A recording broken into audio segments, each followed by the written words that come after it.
Bonjour à toutes et bonjour à tous, merci d'être venus vous perdre sur cette vidéo.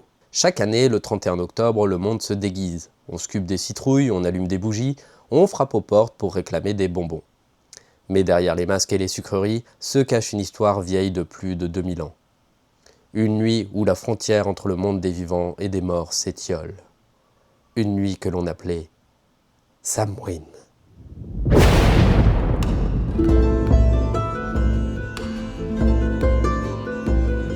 Pour les anciens Celtes, l'année se divisait en deux saisons.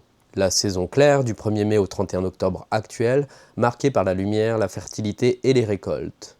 Et la saison sombre, du 1er novembre au 30 avril actuel, consacrée au repos, au froid et à la mort symbolique. Samhain, célébré dans la nuit du 31 octobre au 1er novembre, marquait précisément ce passage. C'était une nuit charnière où le voile entre les mondes devenait mince. Samhain était une fête sacrée et communautaire. On éteignait tous les feux dans les maisons pour symboliser la fin du cycle. Puis on rallumait le feu nouveau à partir du bûcher du druide pour repartir sur une année purifiée.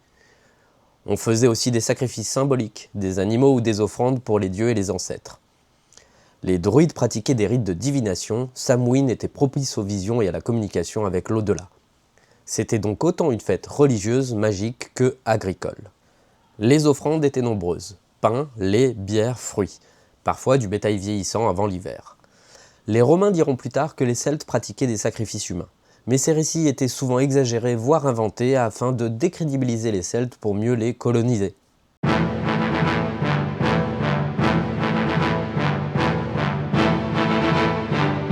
Quand Rome conquiert les terres celtes, elle apporte ses propres fêtes. D'abord Feralia, célébrée fin février, autour du 21 février actuel, où les Romains offraient des mets aux morts pour apaiser leurs âmes. Puis Pomonalia, célébrée le 1er novembre, dédiée à Pomone, la déesse des fruits, des arbres et des récoltes. Ces traditions vont peu à peu se mêler avec Samhain, une célébration à la fois sombre et joyeuse où l'on pense aux morts mais aussi à la fécondité de la terre.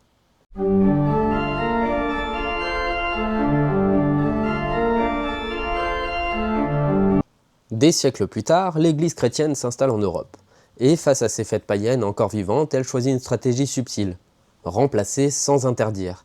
C'est ce qu'on appelle le syncrétisme. Plutôt que d'imposer sa culture, on va mélanger plusieurs doctrines pour les homogénéiser. Au IVe siècle, Rome célébrait déjà une fête des martyrs aux alentours du 13 mai actuel. Et donc au 8e siècle, le pape Grégoire III déplace la célébration au 1er novembre.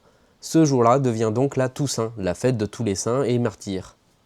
Son successeur, Grégoire IV, rendra la Toussaint obligatoire pour toute la chrétienté.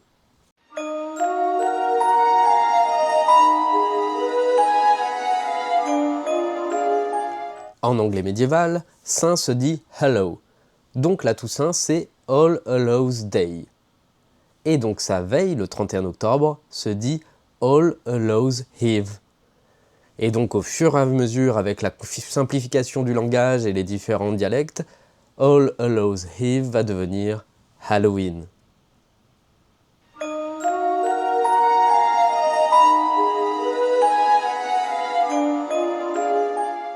Reste à répondre à une question, pourquoi les citrouilles?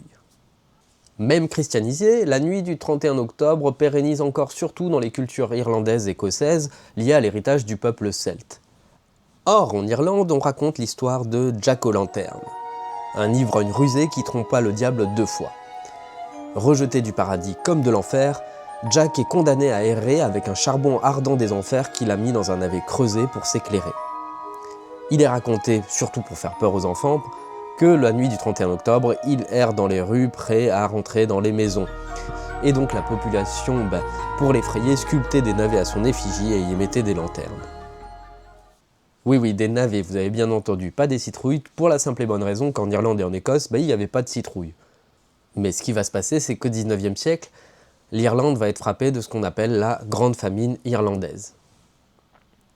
À ce moment-là, des milliers, voire des millions d'Irlandais et d'Écossais émigrent jusqu'à l'Amérique. Avec eux, ils emportent leurs légendes, leurs feux et leurs masques.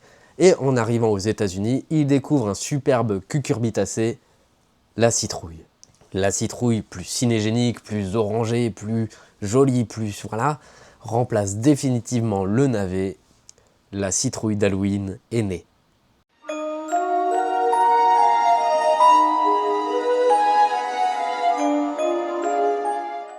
À la fin du 19e siècle, Halloween devient une célébration communautaire. On organise des bals, des concours de citrouilles et des jeux.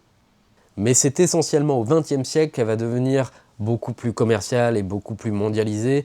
Elle devient une fête pour enfants, les costumes se multiplient, et la tradition du trick or treat, une farce ou une friandise, fait son apparition, bien aidée par les lobbies de marques de bonbons.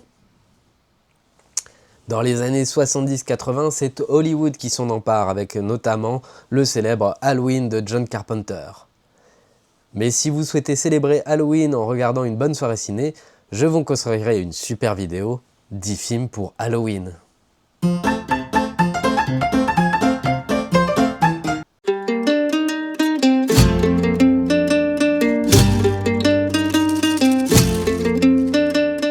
Halloween n'est pas à confondre avec le jour des morts.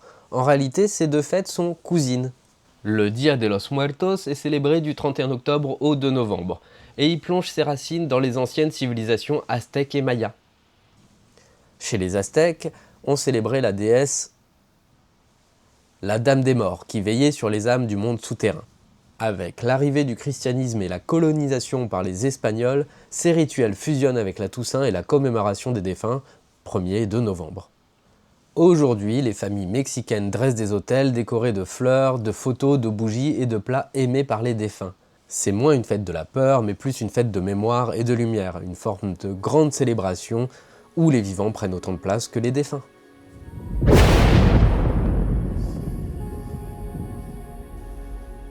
Halloween n'est pas qu'une fête commerciale. C'est un héritage millénaire né du besoin humain de donner un sens à la mort et de se connecter avec les cycles de la nature. C'est toujours la même histoire, celle d'une humanité qui, depuis toujours, cherche à apprivoiser la peur. Et, pour les vivants comme pour les défunts, à allumer une lumière dans la nuit. Merci d'avoir regardé la vidéo jusqu'au bout. N'oubliez pas de prendre bien soin de vous et de vos proches. Joyeux Halloween.